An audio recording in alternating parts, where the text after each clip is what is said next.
What's going on YouTube? It's Philip Benz with Benz Productions, and today is Tutorial Tuesday. So typically with Tutorial Tuesday, we'd be going over some kind of camera tutorial or videography, wedding, commercial, something like that. But today we're going to be doing kind of more of an advice thing rather than tutorial. So yesterday was July 6th. It was a pretty important day because exactly 1 year ago to this day, me and my wife actually started our debt-free journey. So, I thought it would be really important today to go ahead and kind of give you guys some advice on how to run your business debt-free and how to get started in your business debt-free. I never took debt out on my business. Now, personal debt, like I said, car payment, this and that, medical debt, credit card, yeah, we did all that. But as far as the business goes, I never actually put any equipment on credit or anything like that. And, looking back on it after this year-long journey, I think that's been extremely beneficial into us being able to pay off our personal debt. And I'm going to kind of give you guys some numbers, and, it may be a little too much information, but, I like to be real with you guys. I like to come at you like a normal person, and at the end of the day, we all kind of go through these problems, and I think it's kind of healthy to understand that. So in terms of debt, we started out July 6th of 2019 at $47,581.72 in debt. To date, we have paid off $32,982.04 and only have $14,599 to go. That is a lot of money. But, the beautiful part about it is it has sucked paying off all that debt, but it's also been kind of like a huge relief at the same time, because we kind of feel like now kind of the sky's the limit. Like after we pay off this remaining $14,500, it's kind of everything that comes into our household now is going just to go straight into our pocket, straight into savings, college fund for our kids, vacation fund, new car fund, stuff like that. Saving up for the future too. But specifically, I want to talk about the business side of it. So I started my business 8 years ago. I remember I answered a Craigslist ad to film a wedding for $200. And I will never forget it. The bride and groom's name was Kelly and Kelly. And it was in Oriental, North Carolina. And I remember it was $200 for me to film that wedding. They got everything. They got their teaser, their highlight. That was actually the first teaser I ever did.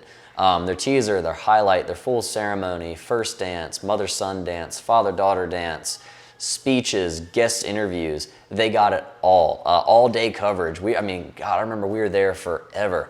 And I remember me and my assistant only walked away with $200, Trent Jones. And that was the very first time I ever got paid to hold a camera. And, at the time, I remember I didn't have a camera to film with. I had one of those little flip cameras because I used to film me and my friends skateboarding. That's kind of how I got into filmmaking. And I had one of those little flip cameras. I remember I used that at the back of the ceremony as the wide angle.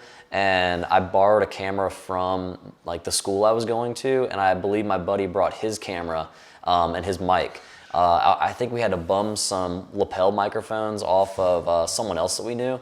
So it was one of those things where we just kind of made it work, and we made that $200. We definitely busted our ass for that $200, but at the end of the day, we made $200.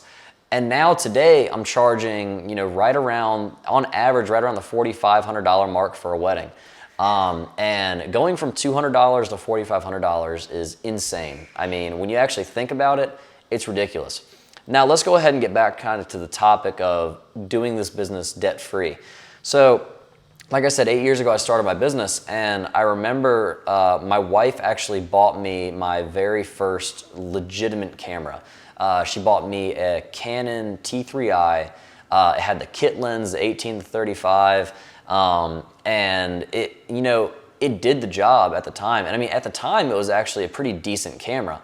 I remember they had the 7D, they had the 5D, but Canon, I remember, was the epitome of DSLR back then. And, that's what I had to start with. And dude, let me tell you, I ended up using that T3i, I want to say it was for 2 or 3 years. And it made me so much money. I remember I shot the Pitt County Sheriff's Office promo video. That was the first big client I ever had. I shot that with a T3i. I remember I did a commercial for an elder care facility, Silver Care, in Greenville, North Carolina. I did that with a T3i. And you know what I ended up doing, each time I did a new job, I would buy a new piece of equipment. Now it was kind of within kind of like that, you know, live within your means type of deal. So it's not like I would, you know, do a $500 project and go buy a $600 lens. I would do like a $500 project and go buy like a little nifty 50 millimeter. I want to say they were like $100 for a 50 millimeter lens. And that gave me that low light performance that, you know, the 18 to 35 kit lens was lacking. So each time I did something, one, it upped my production value, which made me get paid more, but two, I added a piece of equipment to my list. I remember before sliders used to be really big at the time. This is before gimbals, and I remember fly cams, like Steadicam stabilizers. They were really big at the time too. I had one of those. And what I did was I couldn't afford a slider, and a slider at the time was $75. I remember I went down to the local camera store and I bought a slider. When I could finally afford it, it was $75. And what I did in order to afford that slider, I'll never forget it. I used a block of wood and I put some old skateboard trucks on it, and I had two little PVC pipes, like, you know, little PVC pipes like that. And that's how I actually got my down the aisle slider shots and stuff.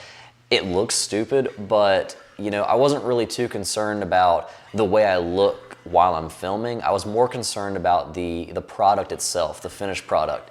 And I mean, you would never know that I used skateboard parts and a block of wood to get this nice slider shot.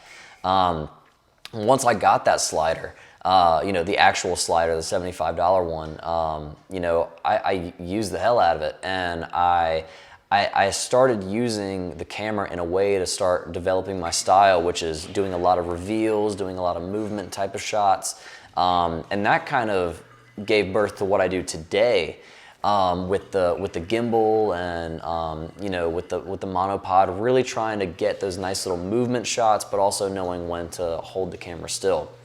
All of this being said, I got to do all of this without any debt.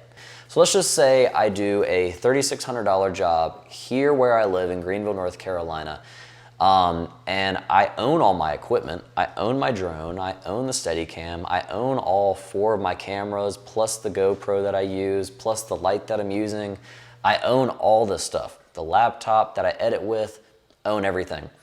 That $3,600 is going to go straight into my business account. And the only thing that's going to touch it is my payroll, which I pay myself out of my business every 2 weeks, just like, you know, a normal boss would, or your job or anything like that.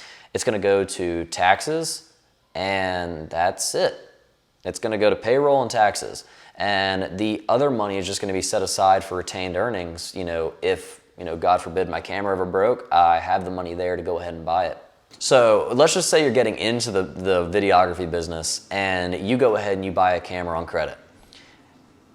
You know, there's a chance that you may not like being in the videography industry. You might lose interest for it. So my biggest advice when it comes to that is not only don't go into your business with debt, or, you know, start your business by taking out debt. Make sure that you have put some time, you put some research into your business. You really developed a love for it. For me, it all started out as a hobby. We grew up skateboarding, and we started filming each other doing it. We actually made like a full-length skate video with, I think, 9 different parts and this and that. I had no idea at that time that you could even make money holding a camera. You know, fast forward into college where I'm still skateboarding, but now I'm, you know, in a film program, which I did not even intend to do that. I remember I started with graphic design, and there was a seminar one day for a new film program at ECU. I think it was like 20 of us that went, and all 20 of us that went into this seminar ended up being the guinea pigs to this program that lasted 4 years. I'm glad that, you know, I went through the whole film school experience and this and that. But again, they didn't teach you not to go into debt with your business. They didn't teach you how to make money to pay off that debt. They didn't teach you how to make, the money that you need to make. They really just taught you about, theory and this and that, and not knocking film school or college or anything like that. But I feel like if you're gonna go into a field, if you're gonna go into a trade, make sure you are 100% committed to it and that you love it. Now, will I always do this? I hope so. I have no intentions of stopping. Even with this whole COVID thing, there's really nothing I would change with what I've done with my business, where I've gone with my business, and where I've been with my business. Videography has gotten me to meet so many different people, go to so many different places, and be able to afford so many things for myself, my family, my kids, my dogs. There's really nothing that I would trade in all that regard. Like I said, let me get back to the point about this whole no debt thing with your business. You guys can do it, just don't make an excuse. You don't need the latest and greatest, camera gear. And if you watched my Tutorial Tuesday last week, you'll know that because I filmed a beautiful ring shot, a little kind of ring montage with only my cell phone. And I guarantee you, just with that video alone, I could probably get work off of that, especially if I'm just starting out and not charging a lot. So, don't use excuses like that. So that pretty much does it, guys. At the end of the day, like I said before, don't go into debt with your business. Try your best not to. I encourage you, do not do it because, like I said, you can make a living doing this with just the basic equipment. You don't need to go into debt for it. Buy used equipment. When you do a job, buy a piece of equipment after you do that job that's within your budget. Set a budget, make a budget. At the end of the day, you do what you want to do, but I've learned that the best thing to do is just not go into debt, and now that we're actually getting out of debt, it feels even better. So if you like what you saw, go ahead and hit that subscribe button, hit that notification bell so you can be notified every single time I release a new video. I can't wait to see you guys next time, and I think next time we're gonna do a breakdown video, so be on the lookout for that. All right, guys, later.